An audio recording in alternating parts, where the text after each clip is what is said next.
Given that we're heading down into Portsmouth today, I thought it'd be fitting that our philosophical statement for the day comes from a modern philosopher, the late Christopher Hitchens, who passed away about a decade ago.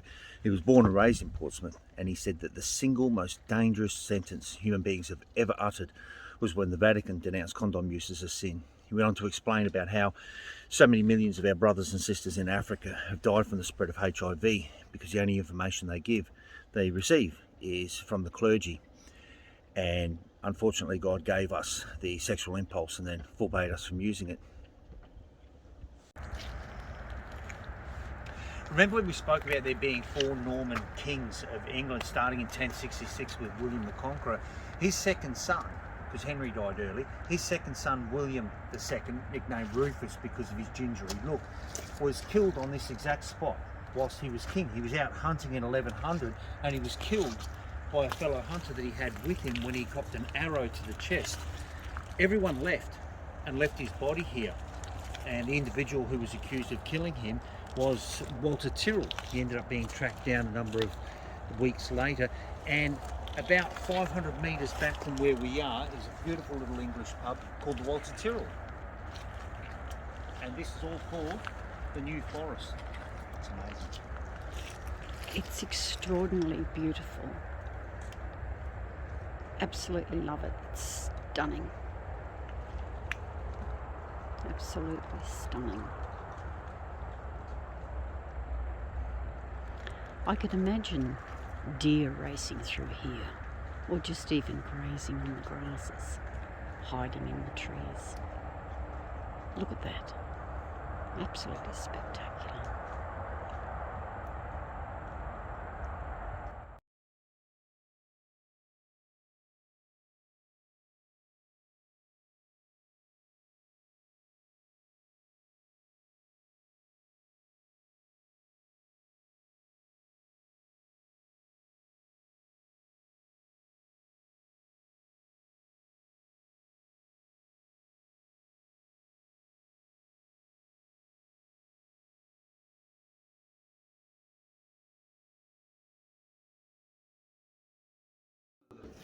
The innovations on here was the fact she had false ventilation. It could actually pressurise this deck so the smoke would way up through the gun ports. Yeah. And so you get this Dantean vision of the ship going along and smoke writhing out the sides. Would it look frightening from the outside, but looking out, would that obscure your vision? Would that be a problem? Well, Yes, we can't answer that now. one of the problems with a ship like this was the fact that the broadside battery, Yeah. you've got to aim the ship rather than aiming the guys. Yeah. So you have to rely on the guys on the deck above to point the ship in the right direction. So Absolutely, because it's always a broadside offence because you don't have anything pointing out the front or the back, do you? well, you're on the upper deck. Something Yeah. on the upper deck. Were they able to be manipulated into different directions? Yeah. Yeah. But you see, I mean, this ship was built in 1860. Yeah. And That's when my mother was born. Thank you. I'm over 80 and Yeah. Thank you, Shannon. The ship was built in 1860 and within 10 years she was obsolete. And one of the Yeah. major problems was the fact that guns down the side, you've got to aim the ship rather than aim the Yes. guns. No, yeah, they for a start they had far more food than they could afford ashore, you know. They reckon they got about 3.5 to 4,000 calories a day. Yes. You know, I mean, they need it. Yeah. Don't things around. They had they had free medical attention. Yeah. They had a secure job. They weren't going to get the sack because the boss got up in a bad mood that morning. Yeah. And they were reasonably well paid. Yeah. And if they did their time, they went out with a pension. Yeah. Very rare in Victorian times, you know. I was reading that on the Mary Rose, when they brought her up, they noticed that they had square dinner plates, and that's where the expression 3 square meals came from. Yeah, and they were also wooden plates, but they had etchings on them because not everybody could read and write, so they just etched their own little code on there so they knew who it belonged to. But the 3 square. So that was pretty cool. Very. Yeah, HMS Warrior, and it was built in 1860. It had 600 men on board, and it was under Queen Victoria's rule, so it was the pride of her Navy fleet. It was the first ironclad ship built by the British Navy in response to the French had already built ironclad ships, but this was just high-tech and revolutionary when it started, and it was also steam powered.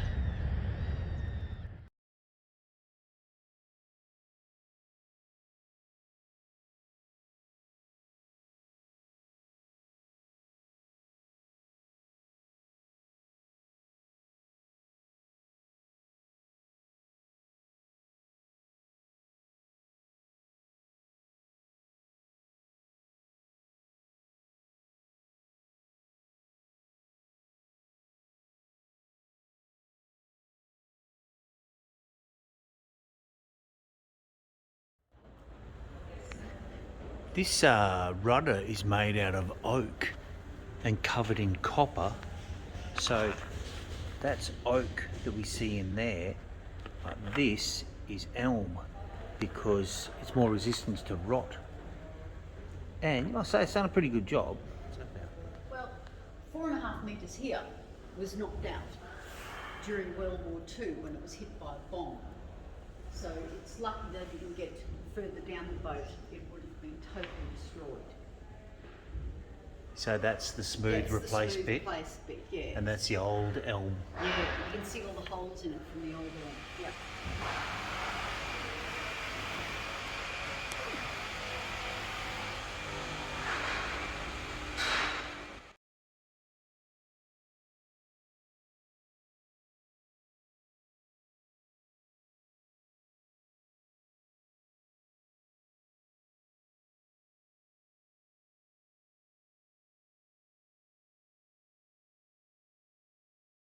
This is actually the spot where Nelson died in, is where he was shot at. So Yes.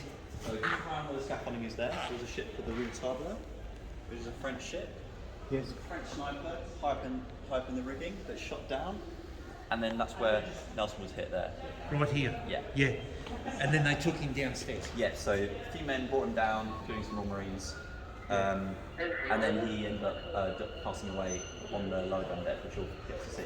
Yeah. later in the whole. So we can go to the exact spot where he said, Yeah. So "Tell the men I'm all right." yeah, yeah. So there's another little spot down there. This is Captain Hardy's bed, because Captain Hardy was in charge of the Victory. Lord Admiral Horatio, or Vice Admiral Horatio Nelson, he was an admiral, so he was admiral, so he was in charge of the fleet. Hardy was in charge of the ship, and Hardy was 6'4". That's why this bed is so long, and it also doubles as a coffin. So when they die, they put you in this and just bury you at sea. And Hardy was one of the fellows who helped take Nelson down underneath when he'd been shot, and he went down and ultimately died.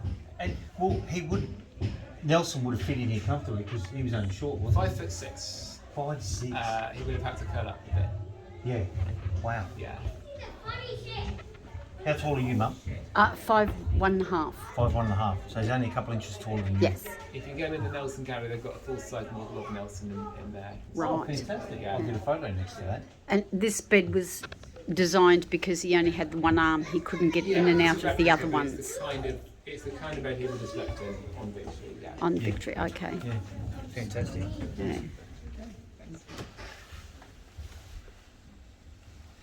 So, I think we all know who Lord Admiral Horatio Nelson was. He was the one who died during the Battle of Trafalgar. That's why we have Trafalgar Square up in London.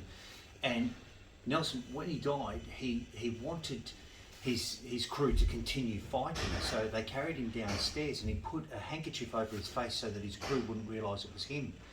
And he didn't want them to know that he died.